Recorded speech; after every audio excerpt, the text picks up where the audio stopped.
राधे राधे, जय श्री कृष्णा। जैसा कि ये श्रृंखला चल रही है मेष लग्न में सभी ग्रहों की प्रत्येक भाव में ग्रह स्थिति को लेकर के, आज हम बात करेंगे मेष लग्न के दशम भाव में यदि शनि स्थित है तो वह आपको क्या परिणाम प्रदान करेंगे। मेष लग्न में शनि लाभ भाव के स्वामी तथा दशम भाव के स्वामी होते हैं। दशम भाव से हम पद प्रतिष्ठा, यश, कीर्ति, वैभव, कर्म, राज्य इत्यादि का विचार करते हैं। वही लाभ भाव अपने आय का भाव है, इनकम का भाव है, इच्छा पूर्ति का भाव है। हर प्रकार से जो इच्छा होती है मनुष्य की, उसकी पूर्ति करने वाला एकादश भाव है। लग्नेश के शत्रु होते हैं, त्रिषिडाधिपति भी होते हैं। दशम भाव में स्वगृही होंगे। परिणाम पंच महापुरुष योग में से शशि योग का निर्माण करेंगे। शास्त्रकार क्या कहते हैं इस पर हम थोड़ा दृष्टि डालेंगे। स्वच्छ स्वर्क्षगत विलग्न भवनात् केंद्रे स्थितो भास्करी योग शश इति प्रसिद्ध विभव ख्यात सताम सम्मतः। इसका अर्थ है कि ऐसा व्यक्ति जिसके दशम भाव में शनि स्थित है मेष लग्न में, तो जातक प्रसिद्ध होगा, धनी होगा, समाज में प्रतिष्ठित व्यक्ति होता है। ऐसा व्यक्ति नेतृत्व करने वाला, नीतिवान और दीर्घायु होता है। एक और श्लोक निकल करके आता है, दसवें सिद्ध दशम भाव में स्थित हो तो महर्षि पाराशर जी कहते हैं, राज्य से राज्य भावस्थित सत्यवादी जितेंद्रिय राज्यमानो धनमान जातः कर्मनिष्ठो विचक्षणः। दसमेश का अपने ही भाव में होना जातक को सत्यवादी, इंद्रियों को जीतने वाला, शासन द्वारा सम्मानित बनाता है। वह अपने काम के प्रति अत्यंत समर्पित और चतुर होता है। जातक को राजनीति, न्याय या बड़े प्रशासनिक पदों पर सफलता मिलती है। एक श्लोक और आता है, एकादशेश का दशम भाव में बैठे रहना, क्योंकि एकादश भाव के स्वामी भी होते शनि। लाभे से राज्य भावस्थे नृप पूज्य सुखी तथा सर्वसिद्धि युतो जाता सर्वशास्त्र विशारदः। लाभ भाव का स्वामी जब कर्म भाव में बैठता है तो जातक को अपने व्यवसाय या नौकरी से भरपूर लाभ मिलता है। वह शास्त्रों का ज्ञाता, जीवन में सभी सिद्धियां प्राप्त करने वाला होता है। शनि की दृष्टि व्यय भाव पर पड़ेगी, चतुर्थ भाव पर पड़ेगी तथा सप्तम भाव पर पड़ेगी।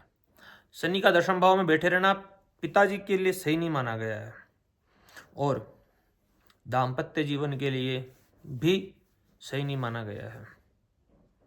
भले ही दशमेश दशम भाव में बैठा हुआ हो, उनकी दशम दृष्टि जो सप्तम भाव पर पड़ती, दाम्पत्य जीवन, पत्नी के स्वास्थ्य में या विवाह में विलंबता उत्पन्न करना, सैया सुख, एकादश द्वादश भाव है, इनमें बड़ी परेशानियां उत्पन्न कर देता है। व्यय भाव पर भी दृष्टि रहती है तो जातक खर्चों के मामले में बहुत सतर्क रहता है। विदेश यात्राओं से व्यावसायिक लाभ संभव जरूर है ऐसे व्यक्तियों को। चतुर्थ भाव पर भी दृष्टि होती तो जातक को घर और सुख सुविधाओं के लिए बहुत मेहनत करनी पड़ती, माता के स्वास्थ्य की चिंता रह सकती है। शनि की उच्च दृष्टि तुला राशि पर पड़ेगी तो वैवाहिक जीवन और व्यापारिक साझेदारियों के लिए दृष्टि अत्यंत शुभ और स्थिरता प्रदान करने वाली होती है। लेकिन अनुभव में जहाँ तक आया, उच्च दृष्टि भले ही पड़े लेकिन जो व्यक्ति रहता है व्यक्ति विशेष के लिए सही नहीं, पत्नी के लिए सही नहीं है। आपको व्यापारिक साझेदारी दे देगा ये, लेकिन दाम्पत्य की जो परमानेंट पार्टनरशिप है, जो आपकी पत्नी होती है, उसके लिए श्रेष्ठतम नहीं है। इसका निष्कर्ष ये निकल करके आता है कि करियर, शीर्ष पदों पर प्राप्ति होगी, प्रशासनिक पदों पर प्रशासनिक शक्ति रहेगी ऐसे व्यक्ति के पास। पंचमहापुरुष अखंड साम्राज्य योग का भी निर्माण होता है। स्वभाव व्यक्ति का अत्यंत अनुशासित, न्याय प्रिय और गंभीर रहता है। भूमि भवन उत्तम सुख मिलता है, लेकिन थोड़ा विलंब हो सकता है इन चीज़ों में। थोड़ा और अपन इस विषय पर विचार करें तो क्या आता है, एक मानसागरी में कहा, धनवान प्रायः सूरो मंत्री च दंड नायकः पुरुष दशमस्ते रवितनये वृणदपुर ग्राम नेता वा। ऐसा व्यक्ति अथाह धन संपत्ति को का स्वामी होता है।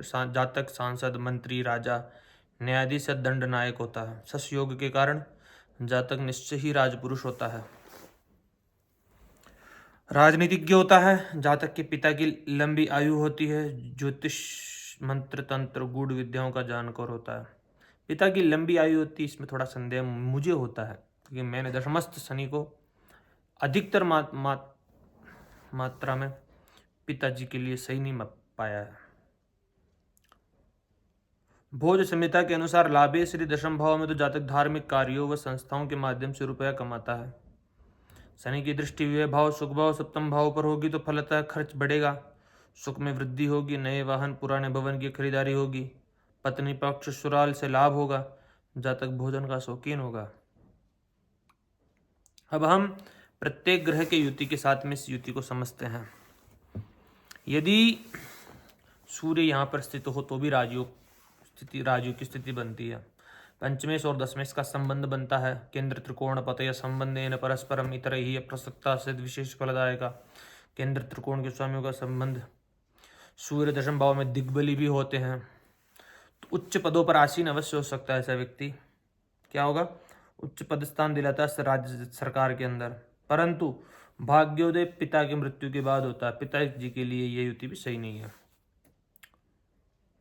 शनि यहाँ पर स्थित हो, चतुर्थे दशमेश का संबंध, लेकिन शनि और चंद्रमा की युति विषयोग का निर्माण कर देती है तो मानसिक अशांति घेर लेती व्यक्ति को।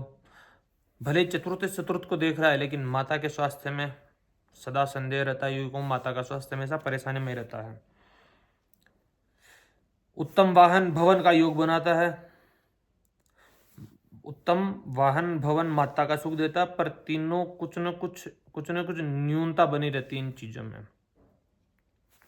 वही बात हो गई, विषयोग का प्रभाव रहेगा। भगवान शिव की आराधना करनी चाहिए व्यक्तियों को। यदि शनि के साथ में मंगल हो, मंगल पंचमा पुरुष योग बना देगा, उच्च के बैठे रहेंगे, रोचक योग बनाएगा। यह व्यक्ति भी बड़े पदों पर आसीन होने वाला होगा यदि ऐसी युति बन जाती। किम बहुना योग बन जाएगा, बहुत करोड़पति होता है ऐसा व्यक्ति। जातक दम्भी व हट होगा पर राजतुल्य ऐश्वर्य को भोगेगा, उच्च का बैठे रहेगा, दिग्बली भी रहेगा। यहाँ पर सूर्य आ जाए तो और क्या चाहिए, गुरु आ जाए, नीच भंग राजयोग और बड़ा श्रेष्ठतम स्थिति बन जाएगी।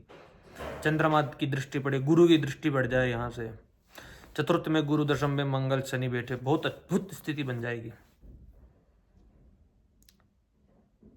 तो मंगल बहुत अद्भुत फल देने वाला होगा शनि मंगल। और ऐसा इंजीनियरिंग, डॉक्टर, बड़े बड़े पदों पर जो आसीन होते हैं ऐसे व्यक्तियों की कुंडलियों में यह स्थिति देखी जाएगी। शनि के साथ में यहाँ पे बुध हो तो षष्ठेश है, तृतीय भाव के स्वामी होते हैं बुध। पराक्रम बढ़ाएगा, जातक को गुप्त रोग एवं गुप्त बीमारी अवश्य लग सकती है, सावधानी रखनी चाहिए। सिविल प्रशासन में ऐसा व्यक्ति जा सकता है, सिविल सेवाओं के अंदर जहाँ पे रणनीति बनाई जाती है, रणनीतिकार बन सकता है, सनीतिकार बन सकता है ऐसा व्यक्ति।